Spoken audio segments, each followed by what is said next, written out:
CNN data analyst Harry Enton highlighting a significant ideological shift in the Democratic Party where far-left influence has surged. Meanwhile, DHS is on the brink of a shutdown as lawmakers leave D.C. Joining us to discuss is Mike Leon, lead anchor at the Legal Podcast Network and host of the Can We Please Talk podcast. And we have political strategist Armen Kurdian. He's also a Republican California State Senate candidate. So first of all, thank you both for coming on this afternoon. Good to have you. So before I ask you, I'll start with you, Armen. But before, let's just take a look at the numbers here. That is that the far left is significantly more powerful than they once were. This sort of gives the game away here. Democrats who identify as very liberal or conservative. You know, there used to be a lot of conservative Democrats, right? Back in 1999, 26% of Democrats self-identified as conservative. Just 5% said that they were very liberal. It was a smidgen, a smidgen, a smidgen. Now that far left has gained considerably in power. Look at this. Now we're talking about a fifth of Democrats. 21% say they're very liberal. That conservative part of the Democratic Party, adios amigos, goodbye. So Armen, how do you feel? Is this what you're seeing? Absolutely. Good afternoon, Don. A lot of these Democrats have basically left the Democratic Party as they continue to shift further and further to the left. They've either become independent or they've shifted to the Republican Party. You've seen that happen in a lot of local and state offices all over the country. But the reason that this is happening, the reason they keep winning additional races is, they're not going out there and saying, hey, vote for me, I'm for Jew hatred, higher taxes, and more control over your lives. They don't do that. It's a very populist type of speech without really going into the details of what that actually entails. So this is basically a lesson for a lot of political candidates or Republican candidates who are out there, in that when you connect with voters, a lot of voters they don't have time to watch the news, they don't have time to do a lot of these things. So if somebody tells them they sound really good and they look good, then they'll just vote for that particular individual and they go about their happy lives. Mike, let me go to you. What do you make of the numbers? Well, good afternoon, first off, to both of you guys. A bunch of things about the numbers, Don. I mean, the first thing is that there's a reason why there's a shift happening, because if you just look at the Progressive Caucus and you go to their website and you just kind of read what's on the masthead, right? It's about fixing the broken healthcare system. We've got, millions of people that, don't have either healthcare coverage or can't afford it. They don't get it from their W-2 employer. Obamacare, even if you get the right package of coverage, it doesn't necessarily mean that your doctor's going to take that type of coverage, right? You look at minimum wage. The minimum wage has been stagnant for decades. There are some states that have adopted higher minimum wage. The Progressive Caucus wants to get that to a level playing field across the states. Millions of people agree with that. Gallup had a poll recently in 2025 that 62% of Americans want minimum wage to be higher in this country. They want 64% of Americans, according to Gallup, want the government to take care of its citizens by providing healthcare access, right? Healthcare access and coverage. That's the biggest thing, right? That way I don't, drain my bank account by being able to take care of my family that's sick. And then last but not least is really about the environment, right? We 6 in 10 Americans, according to Gallup as well back in 25, think that we're not doing enough about the environment. So when you look at those three different pillars and you look at what the Progressive Caucus has talked about, now, again, they haven't overwhelmed. I mean, there's only about maybe 90 or 100 or so in the House. There's only one in the Senate. So they haven't necessarily overwhelmed the system, but they have been talking about these issues. And this is other things that other Democrats have embraced in terms of talking about some of these commonplace things that the majority of Americans, according to polling, to use some numbers against Harry Enton, who I happen to know, Americans are saying, like, I can't afford things. Things are more expensive now. I can't afford them. If I don't have a W-2 employer, the healthcare coverage here is going to cost me. And there's millions of Americans that are in medical debt right now. And those are the things that this Progressive Caucus is talking about in terms of fixing that imbalance in that system.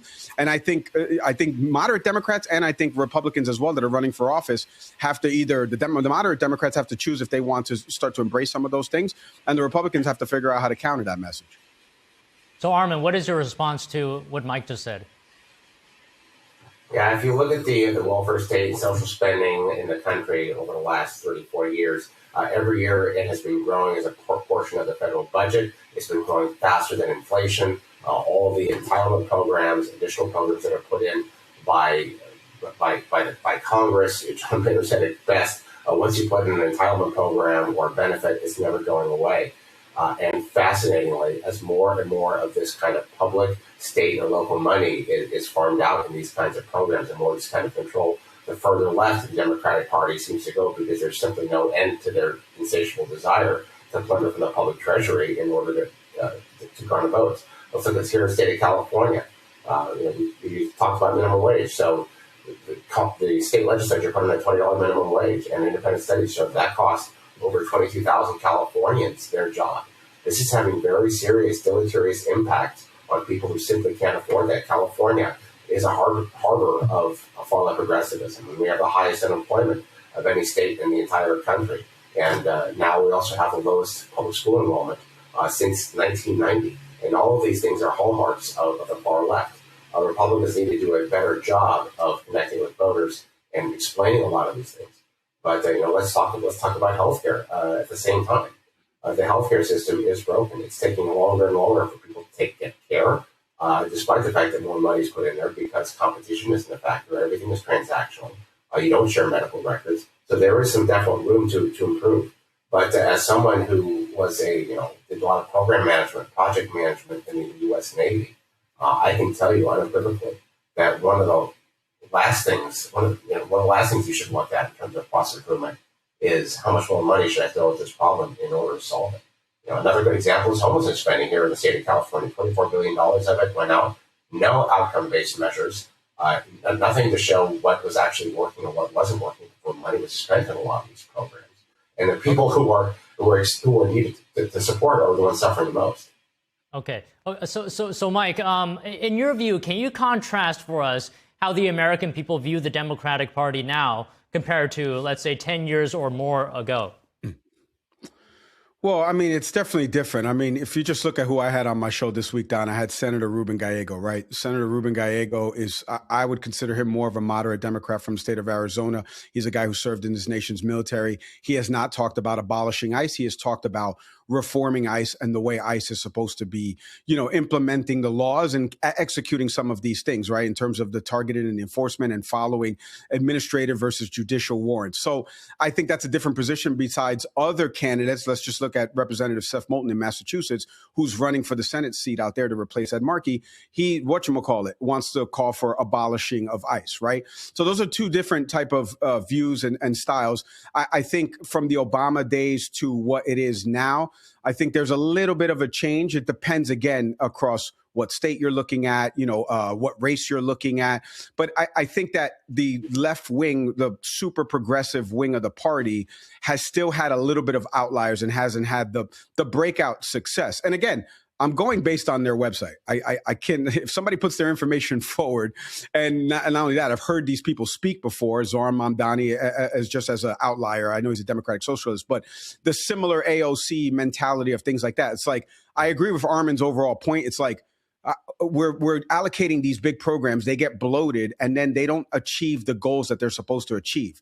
So how do we get more moderate Democrats that say, how can we look at this budget and how can we itemize certain things and actually, reallocate resources properly so that way there isn't a core dependency from people, but it is there as a safety net to help people. I want to go back to Armen's example for a second that he was talking about with minimum wage. He said that study in California is 22,000 people lost their jobs.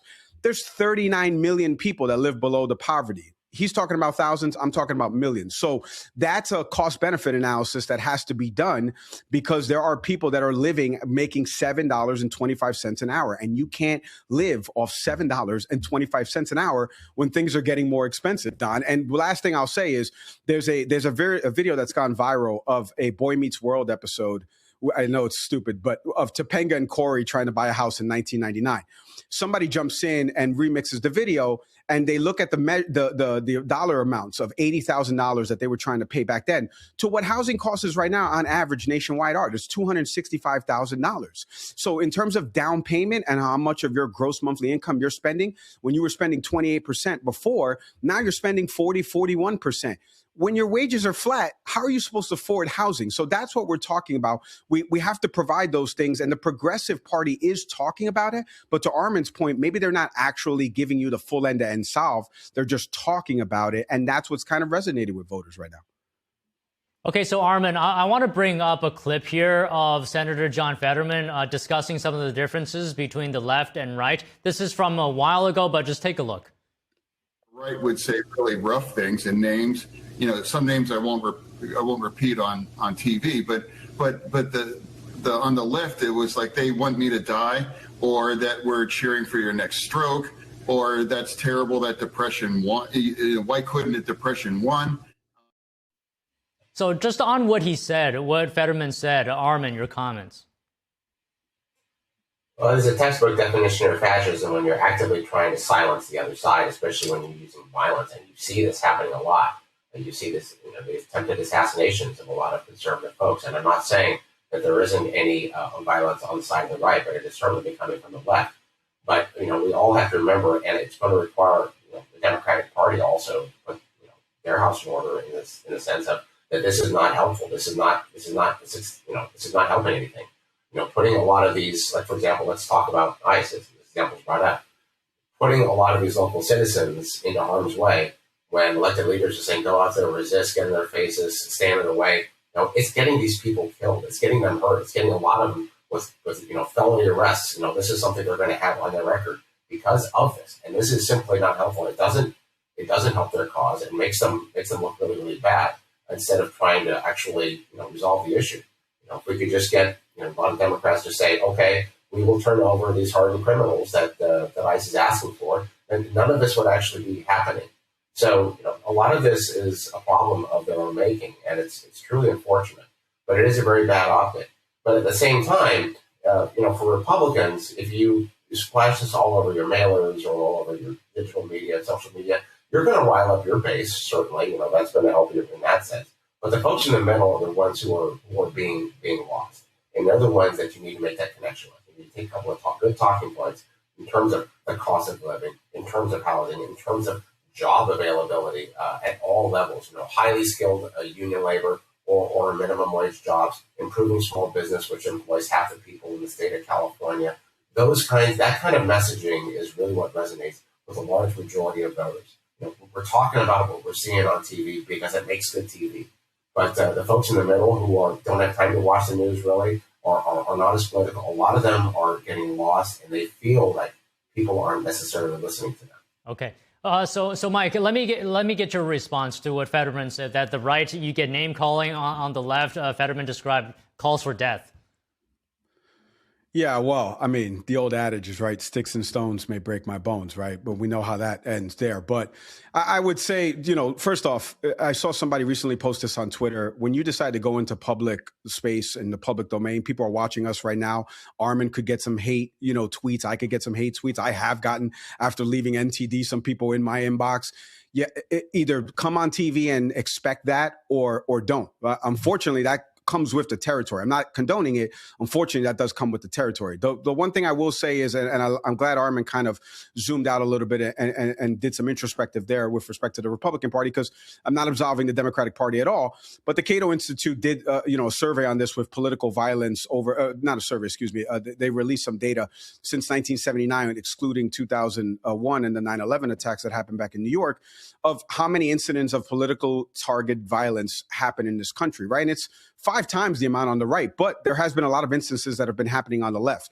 The biggest thing is, and I've said this to you, Don, I've said this on every NTD show, I'll keep saying it, we've got a lot of people in this content space that are, akin to me, that they're making content just to make fake outrage content, right? They're all upset about Bad Bunny, and they're all upset about, the Little Mermaid is black for one movie, and they're all upset about Barbie being woke. Those are not real things. Those are not real issues, to Armen's point, that people that are actually in the middle care about, because they care about, I got to go to work, I got to feed my kids, I don't have any health insurance. I don't care about these other things that you're just feeding the YouTube algorithm for, so I can get more and more hatred towards somebody else and the animus towards somebody else. So the biggest thing is cooler heads prevail. That's why my show's called Can We Please Talk, Don, and not ringside politics like some of these folks that are in this space.